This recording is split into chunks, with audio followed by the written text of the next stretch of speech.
cruz de nuestros enemigos.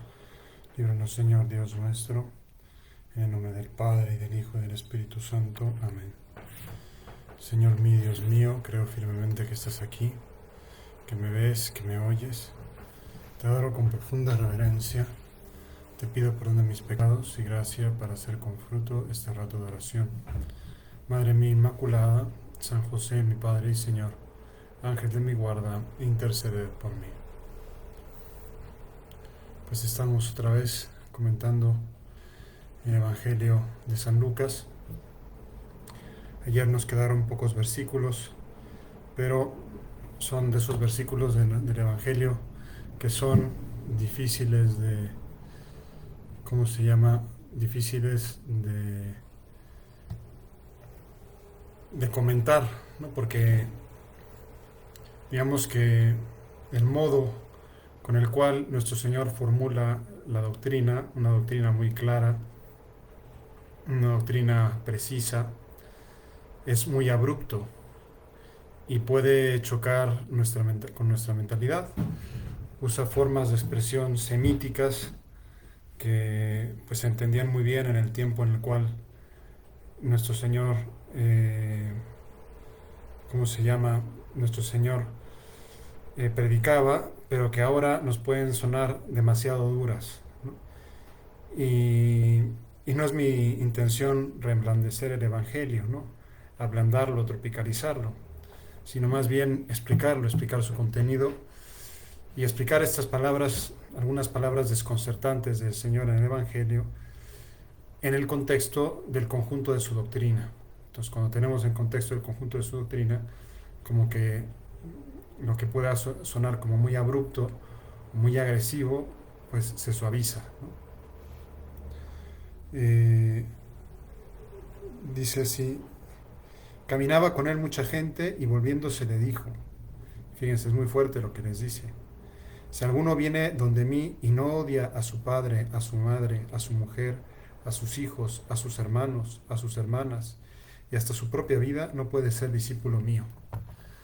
Realmente es muy fuerte esta aseveración que está en San Lucas 14:26 y claramente pues desconcierta, ¿no? Pareciera que Dios nos está pidiendo que odiemos aquello que más amamos, y incluso en su misma formulación, ¿no? O sea, como si Dios estuviera invitándonos a hacer algo malo, como si Dios nos estuviera invitando a odiar, cuando odiar es pues la peor cosa que le puede pasar a un alma, la peor herida que puede tener un alma es el odio, ¿no? Porque que te corroe, que te carcome por dentro. Entonces, ciertamente es una enseñanza de nuestro Señor Jesucristo claramente disonante, ¿no? Y que se entenderá en el conjunto de, de esta perícopa evangélica y que se contextualiza pues teniendo en cuenta otras enseñanzas de nuestro Señor Jesucristo en el Evangelio, donde pues nos da el mandamiento del amor, ¿no? Que os améis los unos a los otros como yo os he amado. Nadie tiene amor más grande que el que da la vida por sus amigos. Eh, en fin, os doy un mandamiento nuevo os doy, ¿no? Que os améis los unos a los otros. Eh, Se resume toda la ley y los profetas en amarás a Dios sobre todas las cosas y al prójimo como a ti mismo. Es decir, pues son mandamientos que nos hablan precisamente del amor, perdonar 70 veces 7, ¿no? ¿Cuántas veces debo perdonar? Hasta 70 veces 7. Nos habla amar a nuestros enemigos, hacer el bien a los que nos persiguen y calumnian, ¿no? O sea, como que todo el peso, todo el bagaje de las enseñanzas de nuestro Señor Jesucristo chocan frontalmente con este versículo, que además, pues, suena como antinatural, ¿no? Si alguno viene donde mí y no odia a su padre, a su madre, a su mujer, a sus hijos, a sus hermanos, a sus hermanas y hasta su propia vida, no puede ser discípulo mío. ¿Cómo puede ser compatible esto con el mandamiento de amar al prójimo como a ti mismo? Es decir, realmente nos desconcierta, ¿no? A mí el primero, ¿no? Y repito que creo que se entiende en conjunto de la perícopa que vamos a comentar el día de hoy, que nos muestra un poquito la radicalidad del Evangelio, ¿no? O quizá la palabra radicalidad no es la adecuada. En una ocasión una alumna me hizo ese comentario en clase y ya no me acuerdo, que llegamos a la conclusión de que era mejor utilizar otro sinónimo de la palabra radicalidad, ¿no?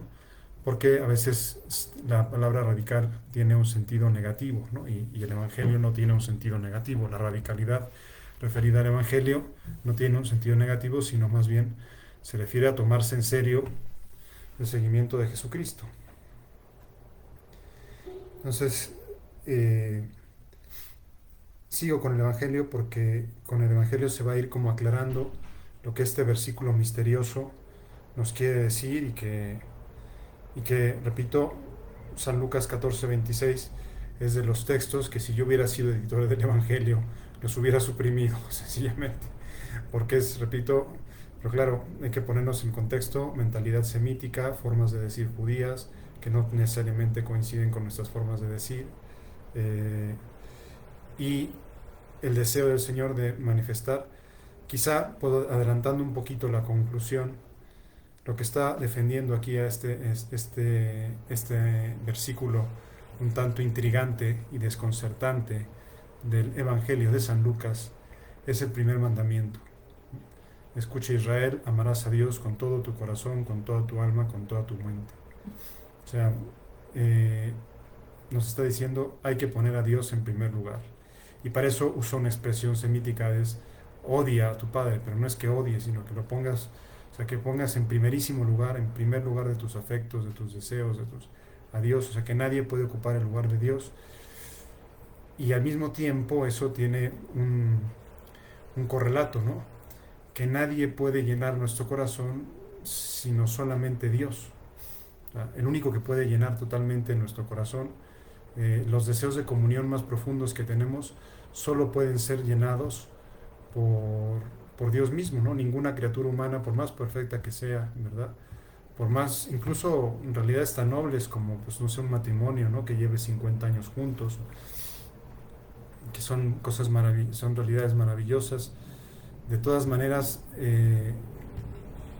pues no, eh, o sea, no terminan de llenar el alma. Lo único que puede llenar el alma completamente es Dios mismo. Y por eso Jesucristo nos invita a poner en primerísimo lugar a Dios y en segundo lugar a todo lo demás. Pero no es, en fin, ya se verá con el desarrollo del Evangelio. El que no lleve su cruz y venga en pos de mí no puede ser discípulo mío. Es el siguiente versículo, ¿no? Realmente, métanse un poquito en la escena. La escena, repito, es hasta cierto punto desconcertante, ¿no? O sea, caminaba con él mucha gente y volviéndose les dijo: si alguno viene de donde mí y no odia a su padre, a su madre, a su mujer, a sus hijos, a sus hermanos, a sus hermanas y hasta su propia vida, no puede ser discípulo mío. El que no lleve su cruz y venga en pos de mí, no puede ser discípulo mío. Es casi como si dijera: oigan, me están siguiendo muchos.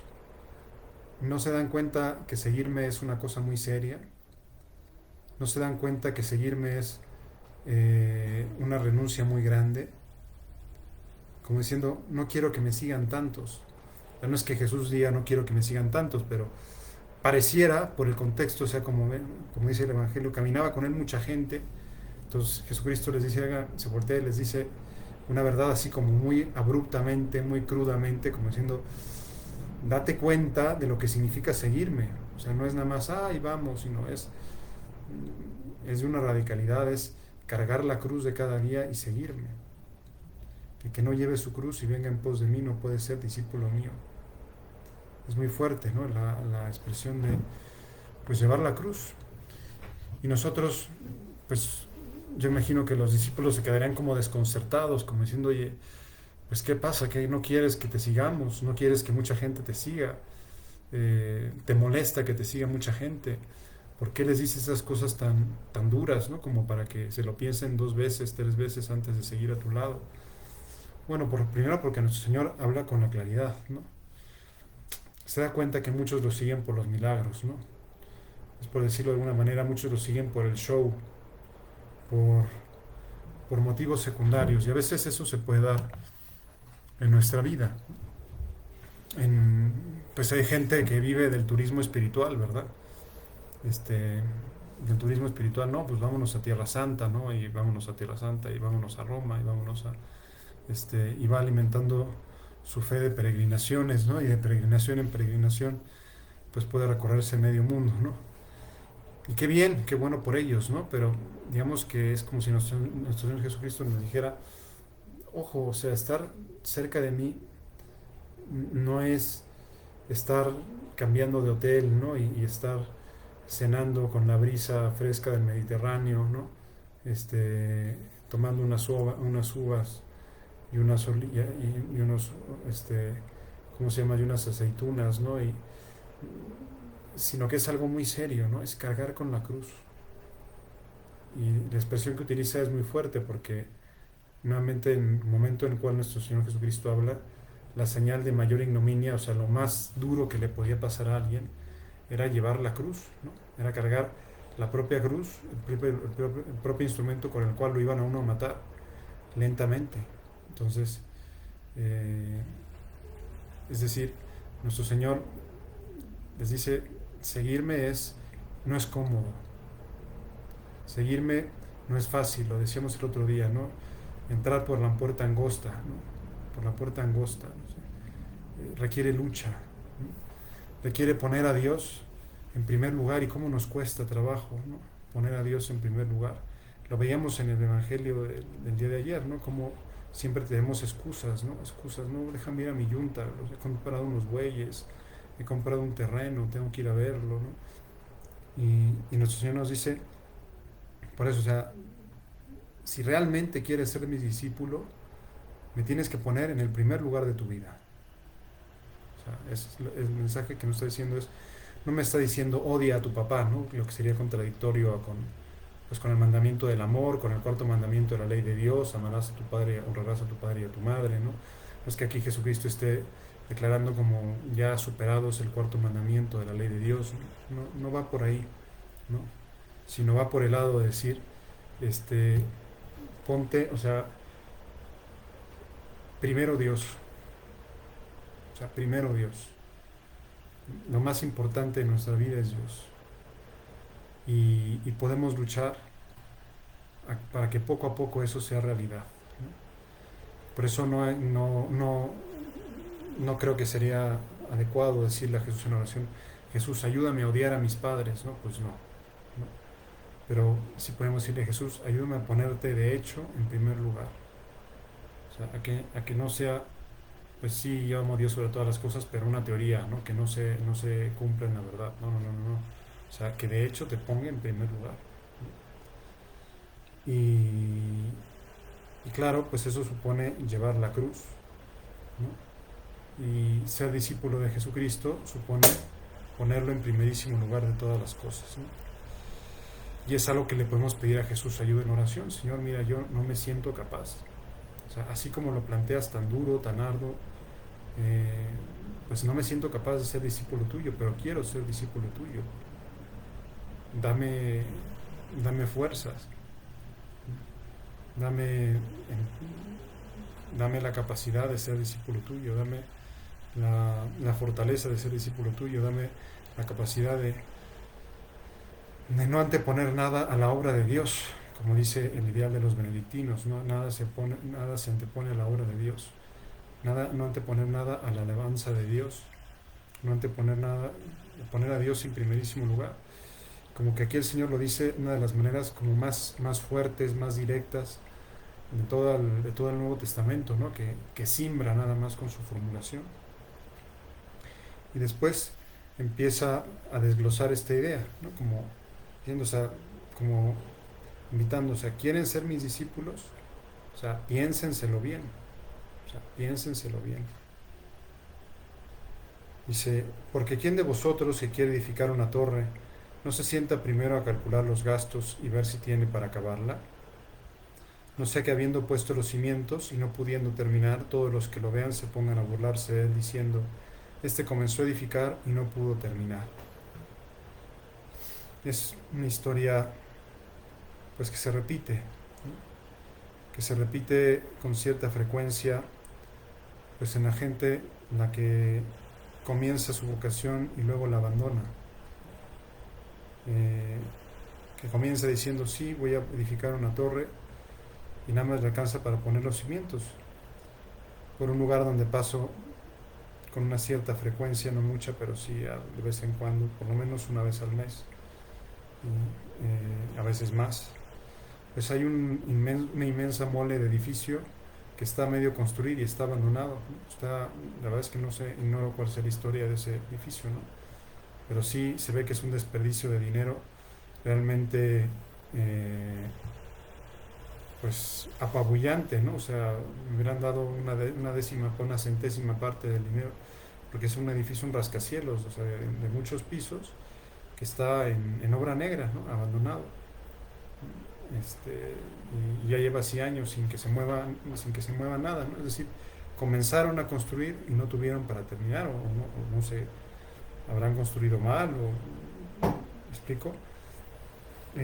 Pues eso pasa muchas veces, le pasa mucho a los discípulos de nuestro Señor, ¿no? Que comienzan a seguirlo con mucho entusiasmo, pero que luego no pueden, ponen los cimientos, pero que luego no pueden terminar, ¿no? Comenzó a edificar y no pudo terminar. Es lo que nos pasaría a nosotros si comenzamos a edificar, pues, el edificio de nuestra santidad y no podemos terminarlo. Pues podríamos ser objeto de burla, ¿no? Comenzó a edificar su búsqueda de la santidad y no la consiguió. Por eso nuestro Señor Jesucristo nos hace consciente, o sea, ser discípulo mío es buscar decididamente la santidad, es poner a Dios en primerísimo lugar. Y claro, si no te das cuenta de eso, puedes comenzar con mucho entusiasmo, y luego pues no seguir, ¿no? Y repito, a veces en el ejemplo de las vocaciones, pues pasa así, ¿no? Una vocación que a veces nace en un contexto donde todo es maravilloso, ¿no? Todos son campamentos, excursiones, viajes a Roma, ¿no? Viajes a Tierra Santa, ¿no? No, pues todo es maravilloso, ¿no? ¿Quién no se apunta a eso, ¿no? O sea, todos nosotros, o sea, de tonto que no me apunto a eso, pero claro, la vocación no es eso. Eso puede ayudar a descubrir la propia vocación, puede ayudar a discernir la vocación, pero la vocación no es eso. La vocación no es una agencia de turismo, no es una agencia de viajes, no es pues no sé, no una casa club, no un salón de juegos, un salón de fiestas, un lugar de diversión, ¿no? La vocación es cargar con la cruz cada día y seguir a Jesucristo. Y por eso cuando Jesucristo ve que mucha gente lo sigue, como que dice, estos no se han dado cuenta de lo que supone, ¿no? Y por eso se los voy a decir clarito, clarito, de una manera tan abrupta, para que si quieren seguir conmigo, pues se den cuenta que el ser cristiano va en serio, no es un juego, no es un hobby, sino que es algo que da forma a nuestra vida, que transforma nuestra vida, que eleva nuestra vida. Dice, o qué rey que sale a enfrentarse contra otro rey, no se sienta antes y delibera si con 10,000 puede salir al paso del que viene contra él con 20,000. Y si no, cuando está todavía lejos, envía una embajada para pedir condiciones de paz. Es decir, nos invita nuestro Señor a, pues, eso, tomar condiciones, como reflexionar y pararnos a pensar un poquito, ¿no? O sea, no se sienta antes y delibera, ¿no? O sea, yo quiero seguirte, Señor, yo quiero seguirte, me doy cuenta de lo que eso supone. Es llamativo cómo Jesús no lo pone fácil. O sea, cómo Jesús hace el marketing más terrible que se pueda haber hecho en la vida, ¿no? En lugar de decirte, ven conmigo, felicidad, fácil y sin esfuerzo, felicidad, comodidad, placeres, no va por ahí, o sea, no va por ahí. Síganme muchos, oye, qué bueno, me están siguiendo muchos, ¿no? Me están siguiendo muchos, no se dan cuenta de lo que están haciendo, es como si dijera, pues no se dan cuenta de que es, pues de que somos una panda de locos los que seguimos al Señor, ¿no? Los que seguimos al Señor somos como un ejército de locos, ¿no? que, que en nuestra locura hemos antepuesto a Cristo a todas las cosas, y que es una locura de amor, ¿verdad? Pero es una locura sobrenatural finalmente, ¿no? La locura del seguimiento de Cristo, ¿no? Pues de igual manera, cualquiera de vosotros que no renuncie a todos sus bienes no puede ser discípulo mío. Es, repito, muy fuerte. Cualquiera de vosotros que no renuncie a todos los bienes. O sea, no quiere decir que no tenga bienes, sino que no ponga en primerísimo lugar, antes de todos los demás bienes, antes de todas las cosas, que ponga en primerísimo lugar al seguimiento de Jesucristo. Pues eso es lo que nos pide nuestro Señor. Y claro, pues se nos puede antojar como muy exigente, ¿no? Y me parece que, pues que sí, que el Evangelio es exigente, no es cómodo, eh, pero vale la pena. Vale la pena todo, dejarlo todo por estar con Cristo. Vale la pena todo por seguir a Cristo. Vale la pena todo por amar a Cristo. O sea, nuestro Señor Jesucristo no es que no quiera que haya discípulos, lo que no quiere es que nadie se preste el engaño, que nadie vaya ahí un poquito como arrastrado por la multitud, ¿no? ¿A dónde va Vicente? ¿A dónde va la gente? ¿No? O sea, que la gente va hacia un lugar y yo me apunto, ¿no? ¿Dónde va la bola? ¿Qué regalan ahí, no? Como el que sigue a un hechicero, un taumaturgo, una persona que hace sortilegios, ¿no? Que no lo sigan a él porque hace milagros, ¿no? O sea, claro, multiplica los panes y los peces, ¿no? Hace milagros, camina sobre las aguas, ¿no? Que no lo vean por el show, ¿no? Sino que digan, no, o sea, estoy siguiendo a Cristo de manera consciente, sabiendo que me juego la vida. Y realmente en los primeros, y eso tenemos que aprender mucho de nuestros primeros hermanos cristianos, ¿verdad? Pues que se jugaban la vida por seguir a Jesús en el Evangelio, que se jugaban la vida por seguir a Jesús en el Evangelio. O sea, no era una teoría, no era una metáfora, era una realidad, ¿no?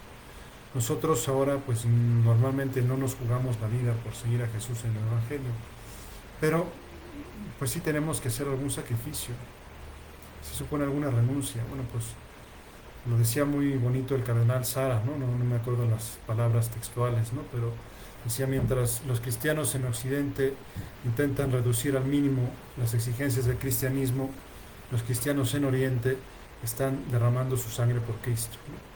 O sea, como diciendo, ¿cuál es el auténtico cristianismo? El de Occidente, que intenta reducir al mínimo las exigencias. O sea, cuando es que la preocupación es si es pecado o no es pecado, cuando nuestra preocupación no debería ser tal, sino nuestra preocupación debería ser ¿cuál es tu voluntad, Señor? ¿Qué es lo que a ti te agrada? Y aunque a mí me cueste trabajo, pues me lanzo, me esfuerzo, lucho, ¿por qué? Porque me doy cuenta que esa es tu voluntad. Cualquiera de vosotros que no renuncie a todos sus bienes no puede ser discípulo mío. Eso es, digamos, como el sentido, me parece, de esa primera estrofa que nos desconcertó tanto, ¿no? Si alguno viene detrás de mí, donde mí, y no odia a su padre, a su madre, a su mujer, a sus hijos, a sus hermanos, a sus hermanas y a su propia vida, no puede ser discípulo mío.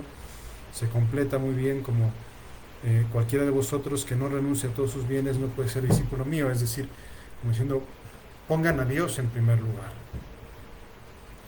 Ahora, yo creo que a cualquiera de nosotros que estamos haciendo nuestra oración, pues se nos hace muy arduo, ¿no? Se los he contado en otra meditación. Una vez venía un niño muy compungido diciéndome, Padre, pues tengo un gran pecado. ¿Cuál es tu gran pecado, no?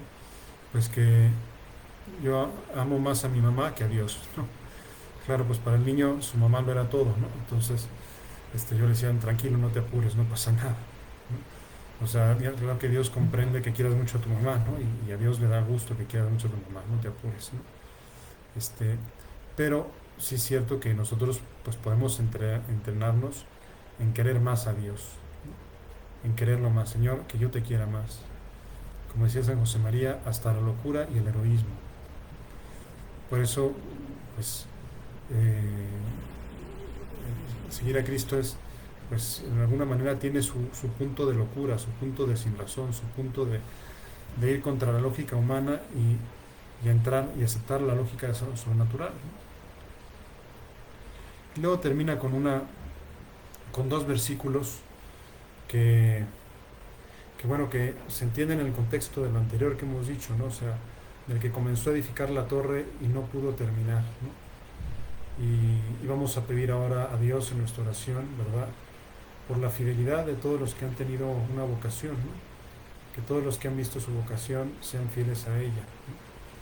Todos podemos abandonar nuestra vocación, ¿no? Todos podemos de alguna manera traicionarla, ¿no? Y no quiere decir que seamos malas personas, ¿no? Pero bueno, sí quiere decir eso de que pues comenzó la torre y no pudo terminarla, ¿no? Comenzó la torre y no pudo terminarla. Entonces vamos a pedir ahora al Señor por todos los que han entregado su vida a Dios, por todos los que han visto su vocación, para que sean fieles, para que no les pase eso, que comiencen a edificar la torre y no tengan para terminarla. Dice el Señor: buena es la sal, mas si también la sal se desvirtúa, ¿con qué se la sazonará? No es útil ni para la tierra ni para el estercolero, la tiran fuera. El que tenga oídos para oír, que oiga. En otro lugar el Señor dice: vosotros sois la sal de la tierra, vosotros sois la luz del mundo. ¿Por qué sois la sal? Porque dais sabor, dais sazón, dais el tono a ese mundo, el tono sobrenatural a ese mundo a veces tan paganizado, tan alejado de Dios, ¿no? Pero claro, si nosotros que estamos llamados a ser la sal del mundo, a darle su sabor, pues perdemos esa fuerza, perdemos esa luz, perdemos esa energía, perdemos ese brillo, pues ¿de qué servirá? O sea, buena es la sal, mas si la sal se desvirtúa, ¿con qué se la sazonará? O sea, si la sal deja de ser sal, pues ¿con qué la vuelvo sal, verdad? O sea, ese es el tema, ¿no? Entonces nosotros estamos llamados a ser la sal de la tierra, nosotros estamos llamados a ser la luz del mundo, y si perdemos ese sazón, por eso es muy difícil cuando alguien pues pierde, o sea, cuando alguien pierde la vocación, está en una situación de peligro, ¿no? De peligro, pues porque va, digamos, como a la deriva, ¿no? Es decir, perdió el camino que Dios le había marcado, que lo llevaba al cielo. Entonces ahora camina solo, ¿no? No quiere decir que como todas las personas que abandonan su vocación se van a condenar, ni mucho menos, pero sí que la tienen mucho más difícil, ¿no? Precisamente, o que han perdido el tesoro que les llevaba a ser esa sal de la tierra. Por eso nosotros le pedimos a Dios: Señor, te pedimos por todas las personas que tienen vocación, que la sigan, pues que la sigan hasta el final, y que la sigan con todas sus consecuencias, que la vivan plenamente, intensamente, para que así comiencen a edificar la torre y terminen la torre, para que así puedan pelear la batalla y salir victoriosos, para que así sean sal de la tierra y luz del mundo. Y por nosotros también te pedimos que, independientemente de que tengamos una vocación particular o no, pues que sepamos ponerte en ese primerísimo lugar, que pues quizá nuestra oración sea sinceramente como la de aquel niño: pues yo no amo a Dios sobre todas las cosas, quiero más a mi mamá, o quiero más a mi hijo, o quiero más que se lo digamos así a Jesús: Jesús, pues mira, no te quiero mucho a ti, pero quiero más a mis hijos, ¿no? Yo te quiero mucho a ti. Ojalá que sea eso y no sea: Señor, quiero más al dinero, o Señor, quiero más la comodidad, o Señor, quiero más la comida, o Señor, quiero más mis caprichos, ¿no? Pero que aprendamos como a renunciar a muchas cosas para poner a Cristo en primer lugar. Que aprendamos a decirle que no a muchas cosas para decirle que sí a Cristo. Que no antepongamos nada a Cristo, que no antepongamos nada a la gloria de Dios.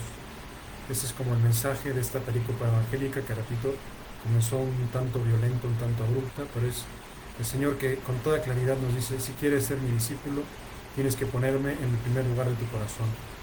Si todavía no está Jesús en el primer lugar de nuestro corazón, es buen momento para pedirle a la Virgen Madre Nuestra Así como tú tienes a Jesús en el primer lugar de tu corazón, así queremos nosotros también tener a Jesús en el primer lugar de nuestro corazón. Te doy gracias, Dios mío, por los buenos propósitos, afectos e inspiraciones que me has comunicado en esta meditación. Te pido ayuda para ponerlos por obra. Madre mía Inmaculada, San José, mi Padre y Señor, Ángel de mi guarda, interceded por mí. Muchísimas gracias por haberme acompañado. Los espero mañana a la misma hora y por el mismo canal. La bendición de Dios Todopoderoso, Padre, Hijo y Espíritu Santo, descienda sobre ustedes y permanezca para siempre. Que pasen muy buena noche.